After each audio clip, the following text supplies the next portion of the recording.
Hello, Abigail here with an overview of the astrology of Cancer season. This is kind of my partner video to the Tarotscopes. I'm trying to behave this time. I will only do the tarot with a little bit of astrology, not all of the astrology and the tarot, just so things are a little more digestible. You can come here for the astrology. And this is a pretty intense Cancer season. We have some really beautiful and life-giving moments, and then we also have some really big astrology happening. So just know that this is I think probably one of the more balanced seasons of this year, where we kind of get a little bit of the delicious and a little bit of the wild versus mostly wild and a couple of snacks.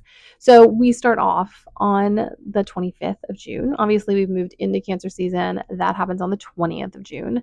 But the kind of first big event is that Cancer new moon. And this Cancer new moon is pretty much what astrologers have been hanging on to by their fingernails for 2025. It is one, just like that Jupiter ingress into Cancer, it's one of the prettiest moments. So first, we start off with a domicile moon, which is the moon in its home sign. Cancer is the only sign ruled by the moon. So a really glorious, beautiful moment for all things emotional and shifting. It's a great time hormonally if you have a body that has a lot of hormonal fluctuations. It's just a really beautiful refresh. Now, we do have the square to Neptune and Saturn, which I don't see as a bad thing. I think it is about kind of rooting ourselves down, having a little bit of, what's actually happening on our plates.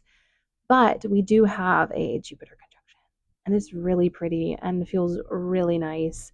We also have that Venus in like an adjacent sextile. It's not like close by degree, but it is like sextile by sign, which is really pretty.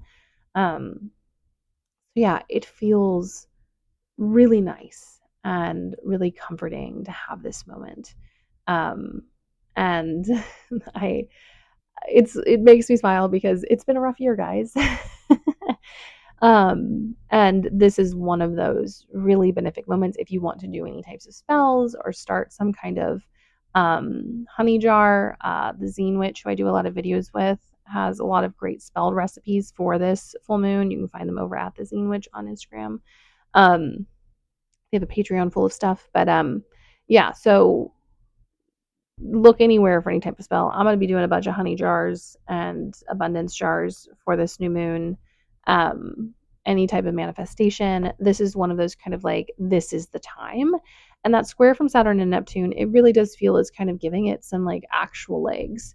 That Saturn square might feel a little difficult, but it is very much being like, well, if you're going to do the thing, it's real, it's going to happen. And Neptune helps us with being a bit more delusional in our desires, which I think is a really good thing to kind of add this expansion. And yeah, that square might feel like our desires might be too much, but here's my permission to you, not that you need it, to let your desires be too much. Then on the 26th, we get Mercury heading into Leo. Now this is important because by the end of this season, we will have a Mercury retrograde in Leo. So just know that that is up and coming. We had a bit of one last year as well in Leo also. So yeah, we we get to have another Mercury retrograde. Yay. And for those of you who it doesn't affect you a lot, I'm happy for you. I'm Mercury ruled. I'm always like, it'll be fine. And it is fine. It's just not easy.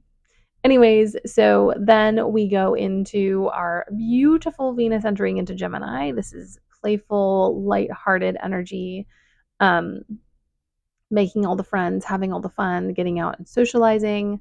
Also, Venus is going to be passing over all of these places that we've had experiences in, which I think is going to be a nice little soothing balm. Because, when we have these moments at these degrees, all of these intense things happening, Venus is going back over those degrees.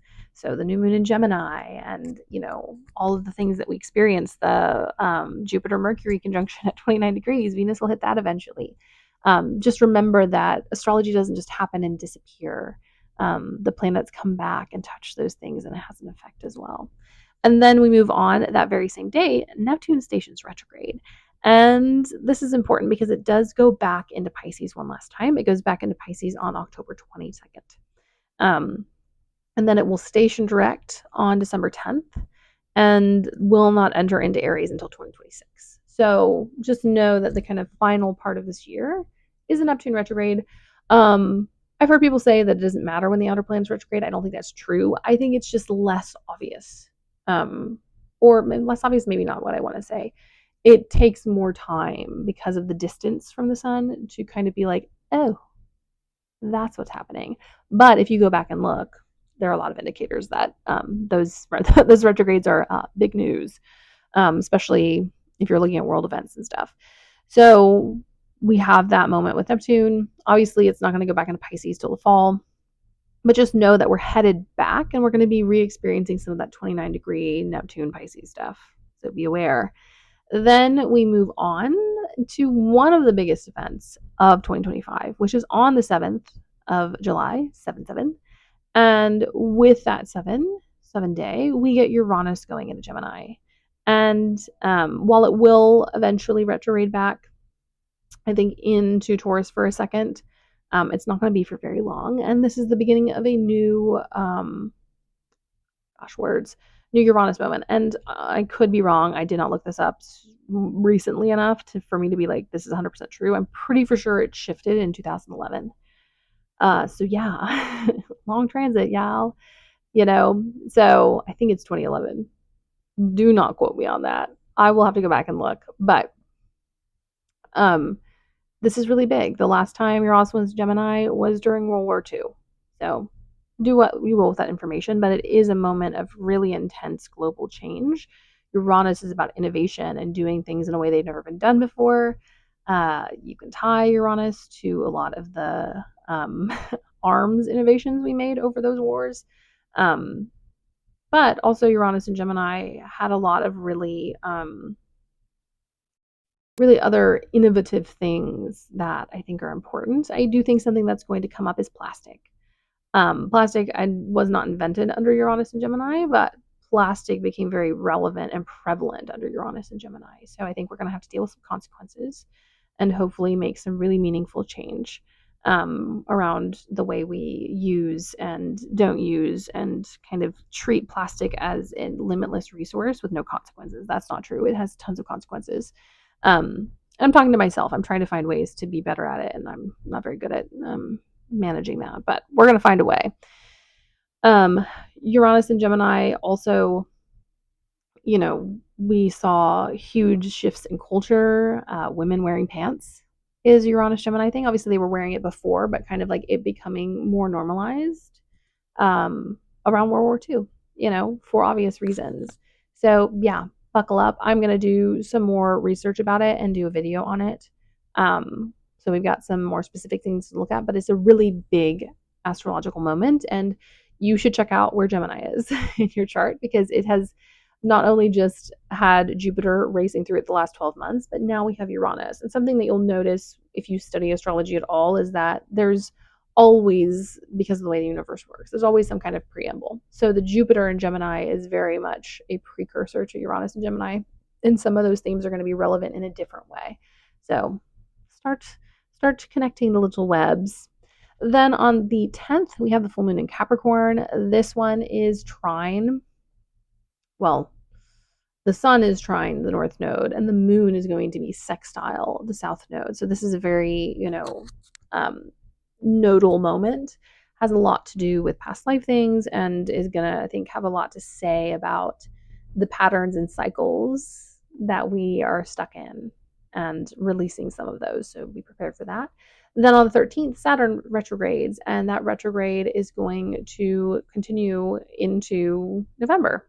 So we're going to retrograde back into back into Pisces on the 1st of September, and then it will station direct on November 28th. So yeah, and once again, not going to fully shift back in until 2026. And if you haven't noticed, the past several years, a lot of stuff happens in January, February, and March just have been really impactful recently. A lot of the nodal shifts have been in February and January, February, and March. In the past few years, just a lot of stuff happening at the beginning of the year, and that's going to happen again. We're going to have all of those Saturn and Saturn, Neptune are going to be doing all the stuff there. So just be prepared. Also, like I said, Uranus is going to also be back in Taurus for a little bit and then move back in again. So just know that the beginning of 2026 is also going to be really shifty. But we're in Cancer season right now. So let's get to the last kind of major event. That is on the 18th of July.